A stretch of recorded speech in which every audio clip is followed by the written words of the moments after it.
I want to play for more. I want to play for more. I want to reach for more money.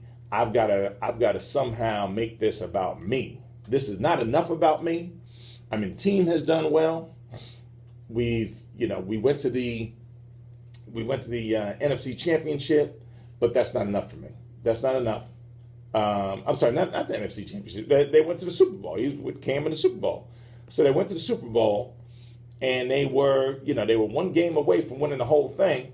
And he knows he's going to have the team because the Carolina Panthers were fairly young.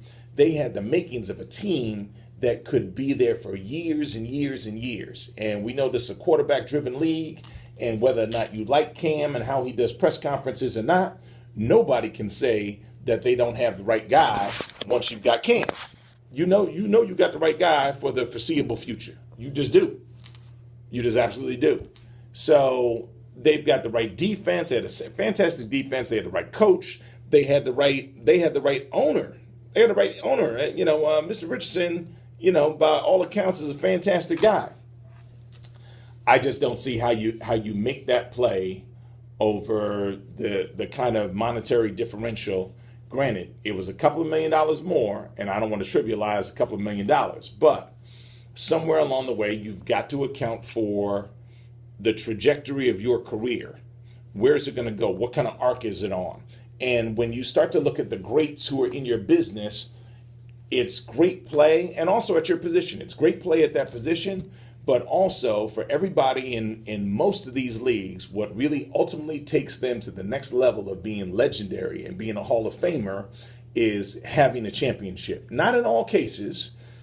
Charles Barkley's a Hall of Famer, Dan Marino's a Hall of Famer, Patrick Ewing is a Hall of Famer. There are Hall of Famers out there without championships, that's for sure. But oftentimes, it does play a significant role in how folks look at them. And Josh Norman, you may be okay, but a lot of people are also saying that, hey, you were also, a guy who played in a system that complemented you and that you played a lot of zone, and you kind of want to be viewed as Darrelle Revis or Deion Sanders. And, I know a fair amount about Darrelle. I know a lot about Dion. And I know with both of those cats, their coaches used to say, hey, look, it doesn't even matter if you don't even have to come into the huddle. You don't have to come into the huddle because there's nothing in here we're discussing in the defensive huddle that concerns you, okay? Because your only job is to find their best receiver and get in his behind and shut him down. Therefore, that's your assignment. We give you that assignment a week out. So we give you that assignment. We play on Sunday. We take off Monday. When you show up on Tuesday, we tell you, you got Jerry Rice. Follow him anywhere he goes. If he sneezes, you wipe his nose. That's what your job is, Deion Sanders. You follow Jerry Rice everywhere he goes and shut him down.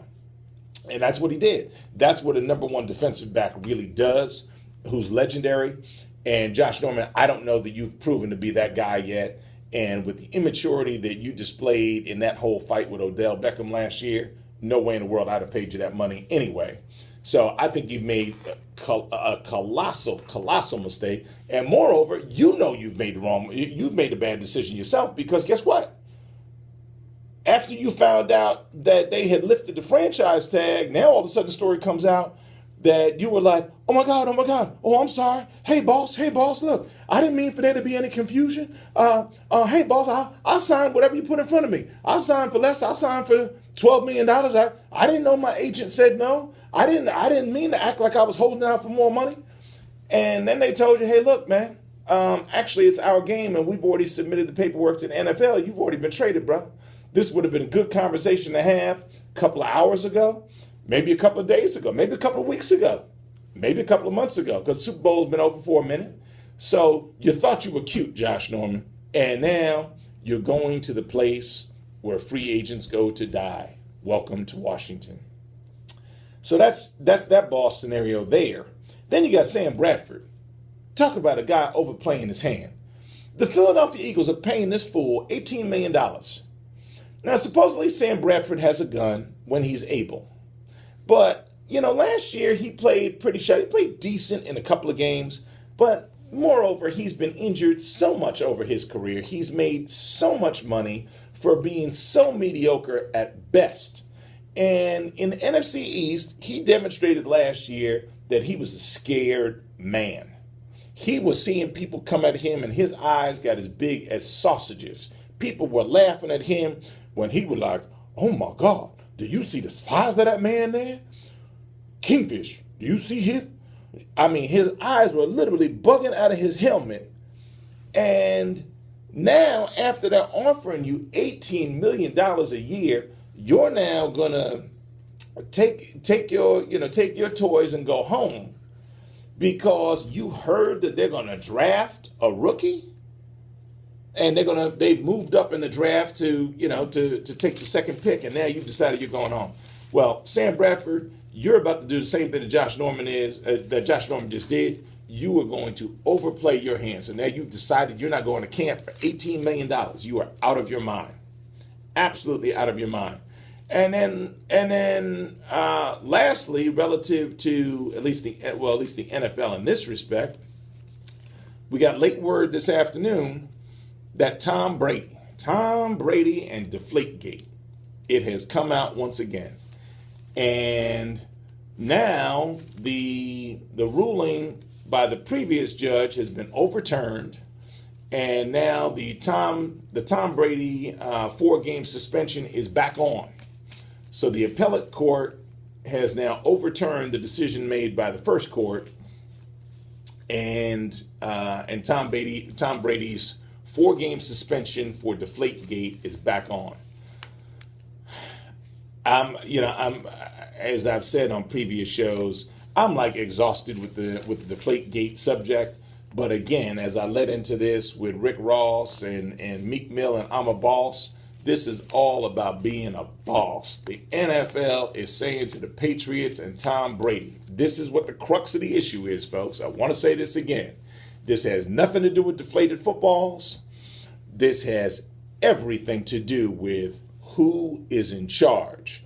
And the billionaire owners, there's 32 of them, they are sending a message to the millionaire players, and along with the commissioner, Roger Goodell, they are sending a message to DeMaurice Smith and the NFL Players Association that says, we are in charge. We're going to go over this one more time.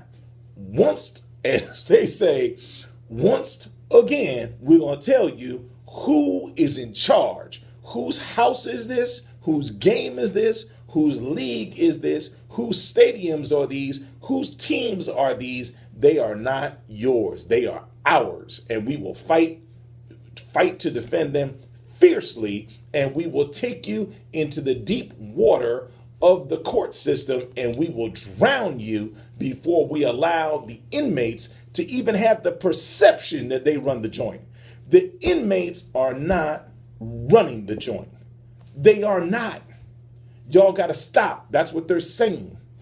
And now the NFL Players Association, of course, they've got a decision. They, along with Brady, can decide once again, are they going to push the envelope and are they going to fight this once again? Or do they really have a leg to stand on? What is it that they're going to say? Now, DeMaurice Smith is more than capable of fighting this again. And they have an appeals process that they can go to. And they can say, hey, look, we want to appeal it again. And they're going to appeal it if they want to. They're going to appeal it again. Or they can decide to let it go. My bet is that they appeal it once again. Because everybody is so deep in it at this point that if you back away and say, hey, I was just kidding, it's almost going to seem like, well, why did you go there to begin with? So you wasted millions and millions of dollars to not go all the way to the mat. It's almost like they're better off throwing more money at it and justifying that they were prepared to fight to the death versus back away from the thing. And like I said, DeMaurice Smith comes from a background of being a DC litigator. Has fantastic professional credentials. So I don't question any of that, but I think he's going to fight this thing tooth and nail because that's what he does. That's what his profession does. And that's what he promised guys he was going to do.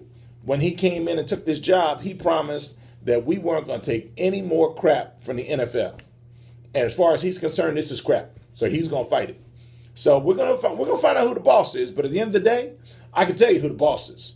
The boss is going to be the NFL. And the NFL's message to the players is, we have taken your best down. We have taken Tom Brady down.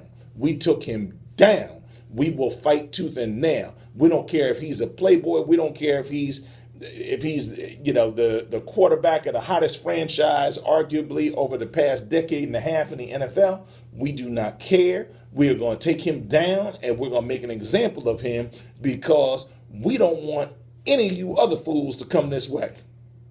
This is like being a new kid in school or a new guy on a sports team, or as they would say, also in prison. They say that sometimes when you're the new guy and you show up, you gotta pick a fight and knock out the biggest guy who's there, just so that other people don't even approach you. Well, that's what the NFL's doing. The NFL is basically saying, hey, look, we knocked out Brady. We knocked him out. So the rest of you fools, don't even come this way, because we will handle everybody. And again, the twofer in this is that they have completely squashed all the previous rhetoric and discussion about, is Roger Goodell showing bias by giving out stronger penalties to African-American players? Because that was all the rhetoric and the dialogue a couple of years ago coming out of Bountygate and everything else. Everybody was really, really down on the commish, talking about he's too rough on black players. He's giving them harsh penalties. He's too rough. He's too mean. He won't let brothers get away with anything. Guess what? Nobody's talking about that anymore. They fixed it. NFL came up with a one-word solution for all of this. Brady. Brady. We're gonna put some Brady sauce on all of this, and we're gonna stop all of this madness about, is Roger Goodell a racist? Boop, boop. That's all done. We're taking down, the face of arguably the face of white America and the face of NFL football, at least relative to white America, versus Cam Newton or some other African American. So they're like, hey, if we're gonna take him down, we're good. So that's the NFL. Now staying with the NFL theme, but staying with the boss theme, my girl, Kelly Rippa. Kelly, baby, Kelly is daddy. Kelly is daddy. Now listen, now I know you're a little bit upset about this Michael thing, okay? I know you're a little bit upset about this Michael thing. Kelly, I want you to talk to me. Talk to me. Kelly, my name is Michael. We met Kelly,